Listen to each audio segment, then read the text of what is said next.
Hello buddies, welcome back to our channel Hitu and Aaru show. तो आज हम करेंगे अनबॉक्सिंग इस पपेट पाउच की। तो बडीज, ये पपेट पाउच निकाल लिया है कवर से।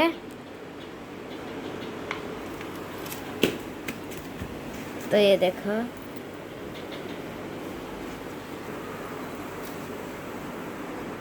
इसके अंदर से हमको कुछ मिला था। क्या है?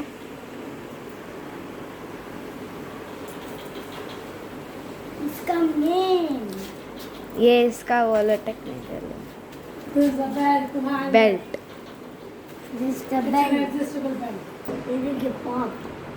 बडीज, ये देखो, हमने इसको लगा दिया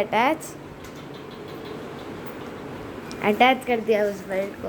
अब इसका पॉप अच्छे से पॉप होता है।